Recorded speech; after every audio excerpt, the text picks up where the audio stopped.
지난주에 저는 공동체의 유익이라는 그런 제목으로 하나님 말씀을 증거했습니다. 여러분, 공동체에 우리가 속해 있다는 것이 얼마나 큰 유익이라는 것을 성경은 우리에게 말씀해 주고 있는 것입니다. 그런데 공동체에서 가장 중요한 것이 무엇인가 했을 때에 우리가 서로 연합하는 것이라고 하는 것을 말씀을 드렸습니다. 만일 교회가 연합되지 못한다면 교회는 결코 이 세상에 빛을 발할 수가 없고 하나님께서 우리에게 맡겨주신 그 사명을 결코 감당할 수가 없게 될 것입니다. 특히 이민교회가 사분오열되어 하나님의 영광을 가릴 때가 많이 있다는 것을 우리는 보게 되는 것입니다. 반석교회의 중보기도 제목 중에 하나가 있는데 그것은 교회가 연합되고 하나 되도록 해달라고 하나님 앞에 계속해서 기도하는 것입니다. 자, 그런데 이렇게 많은 사람들이 있는데 우리가 어떻게 하나 되고 함께 연합될 수가 있는가 하는 것입니다. 여러분, 교회는 다른 단체와는 달리 우리가 자발적으로 교회에 와서 우리가 헌금 내고 내가 섬기는 그러한 곳이기 때문에 자칫하면 우리가 목소리가 크게 나올 수가 있는 것입니다. 그래서 교회는 아주 연합하기가 사실상 굉장히 어려운 곳이라고 하는 것을 우리가 생각해 보게 되는 것입니다. 그러나 우리는 반드시 성령과 믿음 안에서 연합을 이루어내야 한다는 것입니다. 여러분, 믿으시기 바랍니다. 우리는 함께 마음을 합해서 우리가 성령 안에서 연합을 꼭 이루어야 됩니다. 왜 그렇습니까? 그 이유는 뭐냐면 예수님께서 이 마지막에 대제사장의 기도를 드렸는데 요한복음 17장에 보면 예수님께서는 성도들이 하나 되기를 간절하게 기도하셨던 것을 볼 수가 있습니다. 요한복음을 한번 같이 넘겨보겠습니다. 이게 안 넘어갑니다. 이거 제가 안 켰군요. 네. 자, 요한복음 17장 22절에 보시면 같이 한번 읽어볼까요? 시작. 내게 주신 영광을 내가 그들에게 주었사오니 이는 우리가 하나 된 것 같이 그들도 어떻게 해요? 하나 되게 하려 함이니라. 주님께서는 우리가 하나 되는 것을 얼마나 간절하게 소원하고 계시는지를 우리가 볼 수가 있는 대목이죠. 에베소서 4장 3절에도 보니까 이렇게 기록하고 있습니다. 평안에 매는 줄로 성령이 하나 되게 하신 것을 어떻게 해요? 힘써 지키라고 그렇게 말씀을 하고 있는 것을 볼 수 있습니다. 우리는 성령 안에서 우리가 하나 되어야 된다. 그래야만 된다는 것을 주님께서 말씀하시는 것입니다. 자, 그러면 우리가 어떻게 하면 우리가 연합될 수 있으며 하나 되는 그런 공동체를 우리가 만들 수가 있는가 하는 것입니다. 저는 여기에 대해서 여러분들과 함께 말씀을 나누고자 합니다. 첫째, 우리는 공동체의 목표와 비전을 우선시하는 것이 중요합니다. 고린도전서 12장 오늘 읽었던 말씀에 보면은 하나님은 우리를 한 몸으로 불러주셨다고 그렇게 말씀을 했습니다. 우리가 모여서 예수 그리스도의 한 몸을 이루게 하셨다는 것이죠. 한 성령으로 침례를 받게 하시고 한 성령을 마시게 하셨다. 그래서 우리가 하나 되어야만 한다라는 것을 오늘 본문에서 말씀하고 있는 것이지요. 또한 부르심의 주체는 사람이 아니고 하나님이시라는 것입니다. 하나님께서 특별한 목적을 가지시고 우리를 불러주시고 또한 필요한 여러 가지를 하나님께서 우리에게 은사도 주시고 여러 가지를 주셔서 교회를 섬기게 하셨다라고 하는 것을 우리에게 말씀하고 있는 것입니다. 그러므로 교회 안에서 정말 중요한 것은 뭐냐면 자신의 목적과 비전을 포기하는 것입니다. 왜냐하면 하나님의 그 목적과 비전이 훨씬 더 크고 훨씬 더 중요하기 때문에 그런 것입니다. 우리의 가정도 그렇고 교회도 그렇고 공동체가 사는 길은 뭐냐? 내가 죽는 것이 공동체가 사는 길이에요. 여러분 같이 한번 저를 따라해 보시겠습니까? 우리 가정은 내가 죽으면 살 수 있다. 우리 교회는 내가 죽으면 살아난다. 아멘. 믿으시면 아멘. 내가 죽으면 우리 가정도 살아나고, 내가 죽으면 교회도 살아나고, 내가 죽으면 어디 가도 그 공동체가 살아나기 시작하는 거예요.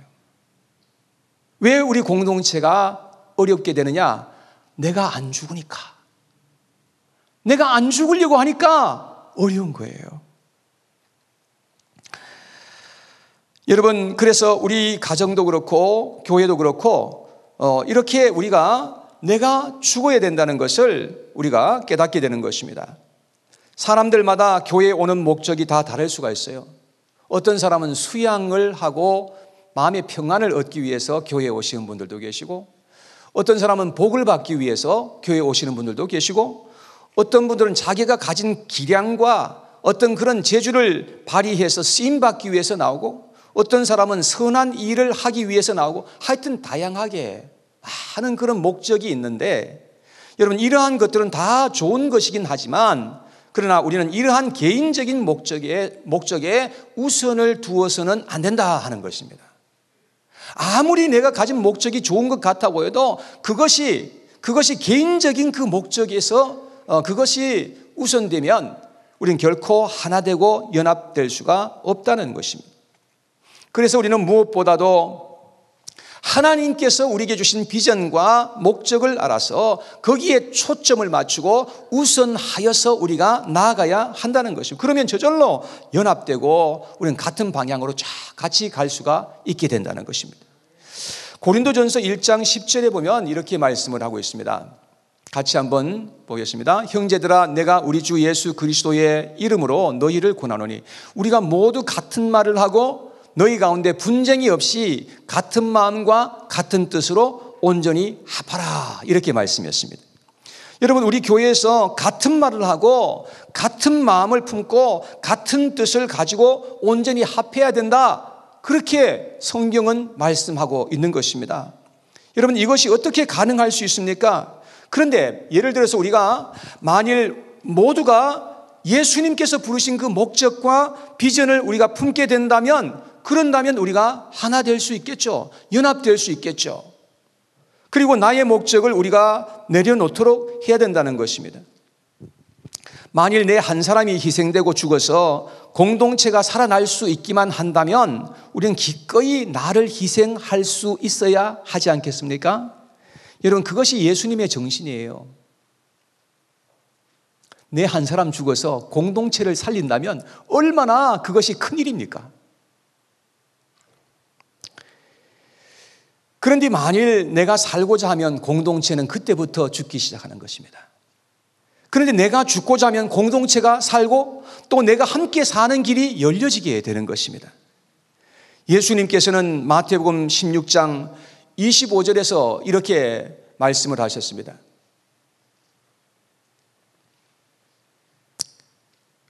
마태복음 16장 25절에 보면 누구든지 제 목숨을 구원코자 하면 잃을 것이고, 그리고 누구든지 나를 위하여 제 목숨을 버리면 살게 된다, 이렇게 예수님께서 말씀을 하셨습니다.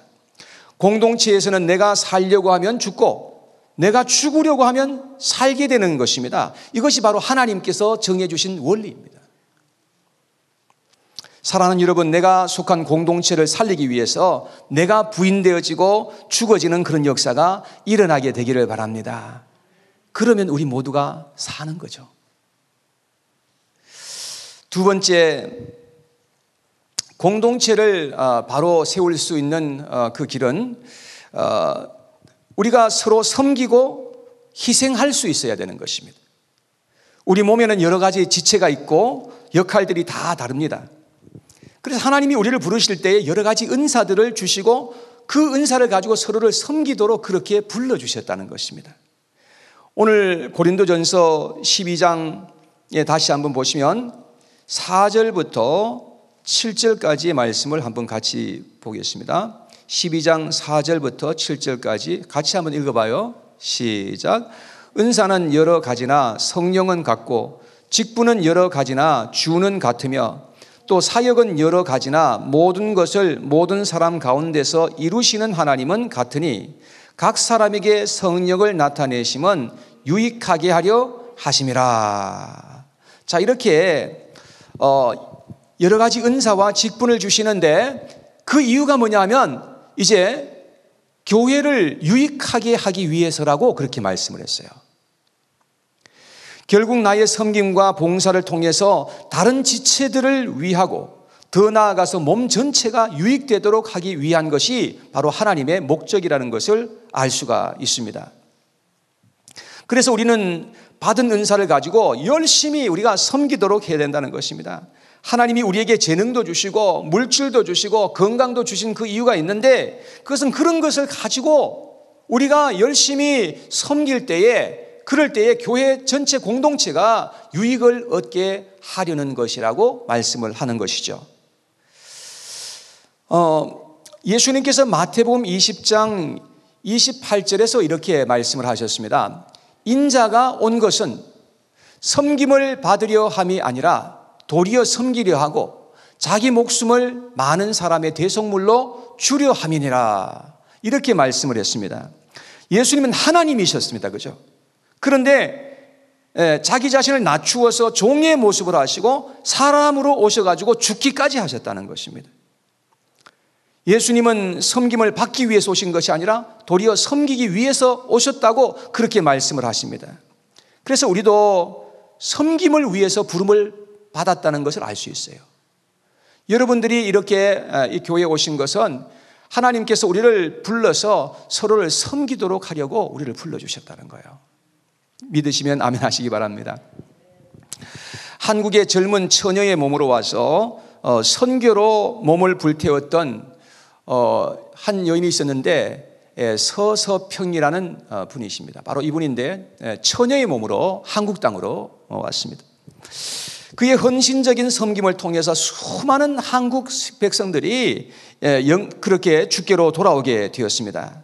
그의 책상 머리에는요 그의 좌우명이 쓰여져 있는데 어떤 글귀가 있는가 하면 성공이 아니라 섬김, not success but service 라는 그런 글귀가 좌우명이 쓰여져 있다는 것입니다. 여러분, 그는 허리를 낮추어 조선 사람들을 섬김으로 말미암아서 수많은 영혼들이 주께로 돌아오는 그런 일이 일어났던 것입니다.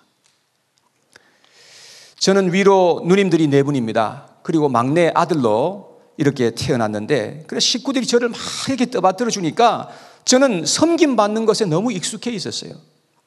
그런데 이제는 섬김 받는 것보다는 섬기는 것이 더 쉽고 더 좋습니다. 섬길 기회가 있다면 어떻게 하든지 저는 섬기고 싶습니다. 우리는 가정이나 교회나 일터나 어디에 있든지 열심히 섬기는 자로 살아가야 한다는 것입니다. 그러면 하나님은 섬기는 자와 섬기는 자가 속한 공동체를 함께 축복해 주시는 것입니다. 반석 공동체는 허리를 숙여 섬기는 분들이 가득하게 세워지게 되기를 간절히 원합니다. 곁에 계시는 분들께 한번 말씀해 주세요. 눈을 이렇게 바라보시면서 나는 당신을 섬기기 위해 있답니다. 네. 또 한마디 더 해주세요. 나는 당신을 섬기겠습니다. 네.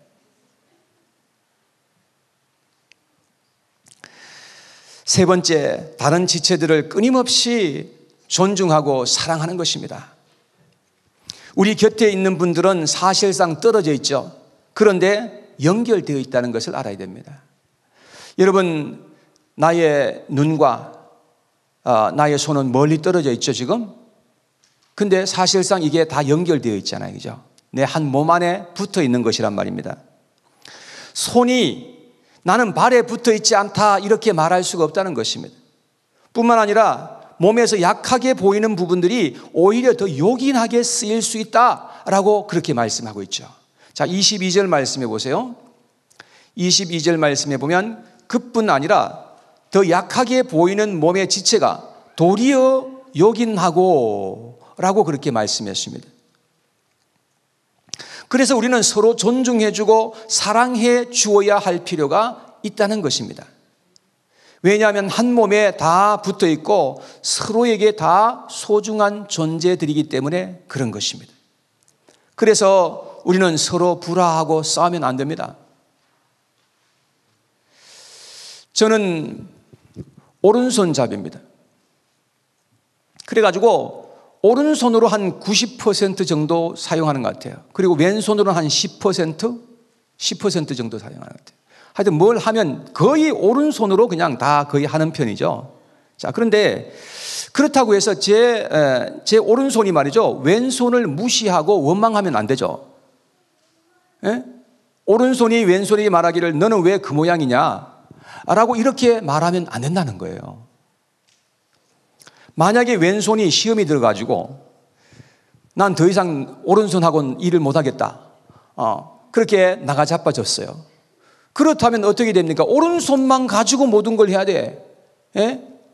오른손만 가지고 세수해봐요. 이게 얼마나 이게 불편한가. 예? 설거지할 때 오른손만 가지고 설거지 한다고 한번 생각해봐요. 얼마나 불편할까. 여러분 과일 깎을 때, 사과 깎을 때 이거 오른손만 가지고 깎으려고 해보세요. 얼마나 힘든가. 여러분, 우리는 서로를 인정해주고 존중해줄 수 있어야 되는 것입니다. 일을 많이 하는 사람은 많이 하는 사람들이 우리가 인정해줘야 되는 거죠. 그리고 지금 당장에 일을 많이 못하시는 분들도 일을 많이 못하실 그런 사정이 있겠지 하면서 인정을 해줘야 된다는 거예요. 그런 모습으로 우리는 존중해 주어야 할 필요가 있다 하는 것입니다. 그리고 부족하고 실수할 수 있지만 서로를 감싸줄 수 있어야 됩니다. 밥을 먹다가 이가 실수를 해가지고 혀를 그냥 꽉 깨물었어요. 그래가지고 피가 철철 납니다. 그럼 어떻게 해야 됩니까? 이가 잘못했으니까 뺀찌를 가지고 이를 좀 뽑자고 이렇게 하는 사람이 어디에 있겠습니까? 여러분, 우리가 다 실수할 때가 있는 것입니다. 그러니까 다른 사람이 실수했을 때에 그 실수를 덮어주고 격려해주고 우리가 기도해 줘야 한다는 것입니다. 믿으십니까?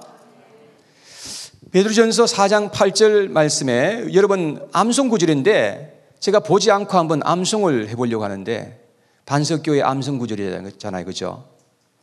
한번 베드로전서 4장 8절 말씀 암송하실 수 있는 분 손 한번 들어보세요. 예, 성경 보지 말고 성경 보지 말고 암송해야지. 암송하실 수 있으신 분이 있으시면 제가 오늘 밥을 사도록 하겠습니다. 예? 한번 일어나서 한번 해보실 수 있는 분 계세요? 제가 힌트만 드릴게. 무엇보다도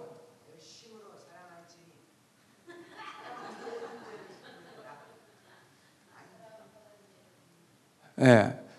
우리 이춘아 집사님 한번 다시 한번 일어나셔서 한번 해보세요.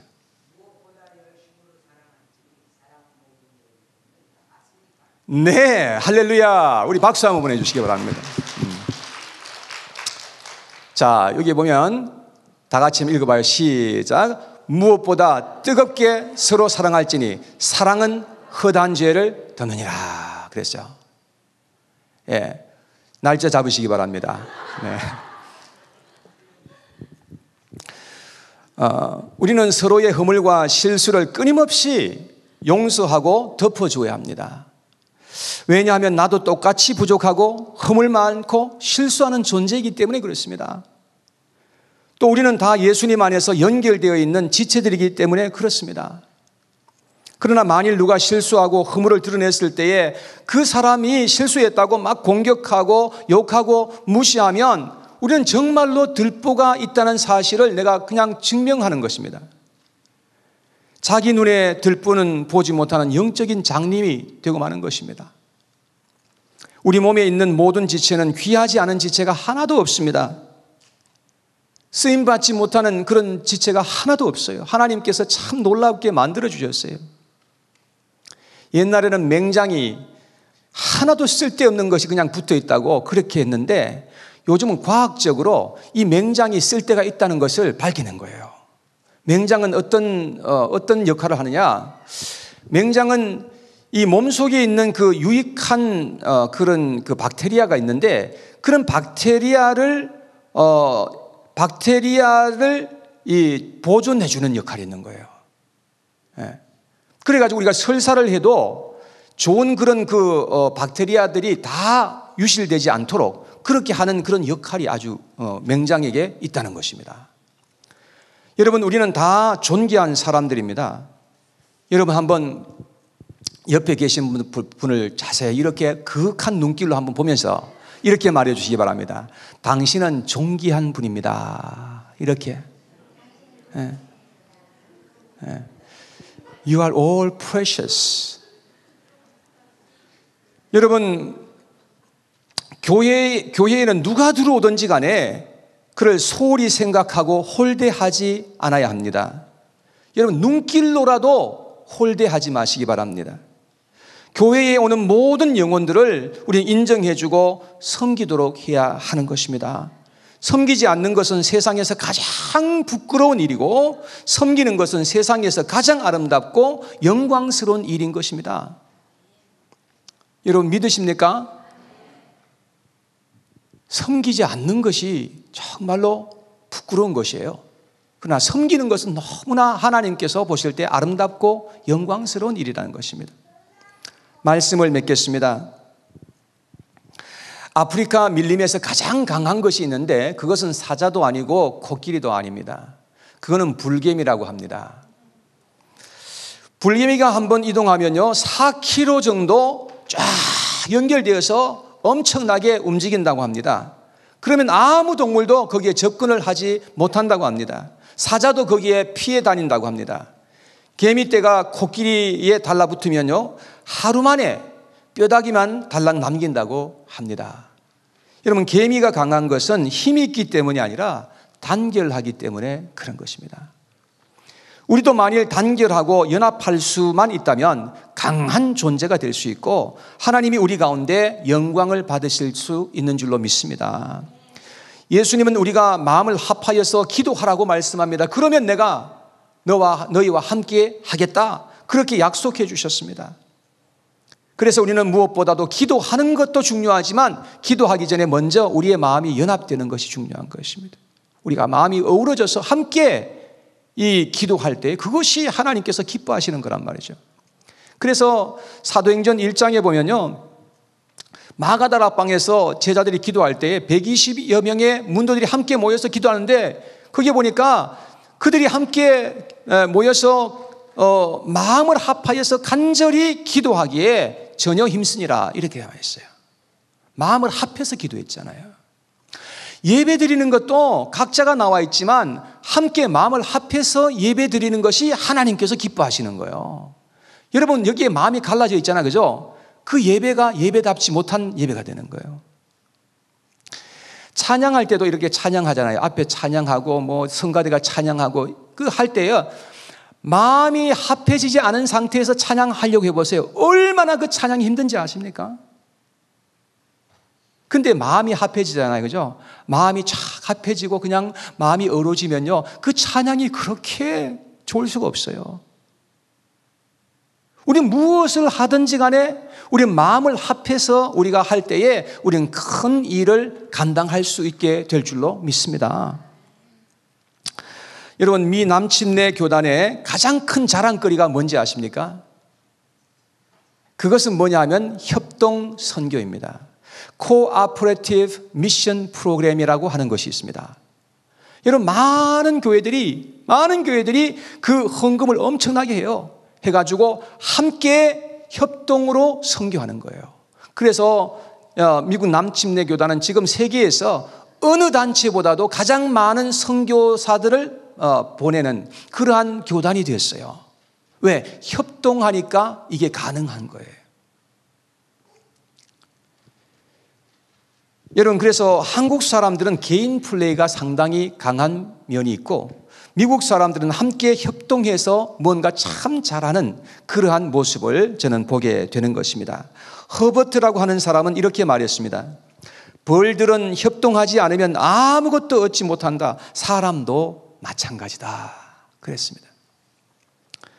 연합된 교회 공동체는 가장 아름답고 강한 영향력을 줄 수 있고 하나님께서 보실 때 아름답게 보아주시는 것입니다.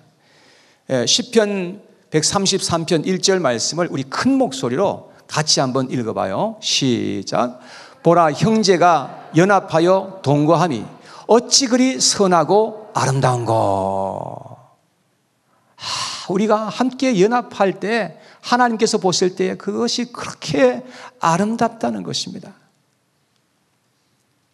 우리 반석교회는 성령 안에서 하나 되는 강하고 아름다운 공동체가 될 수 있기를 간절히 소원합니다.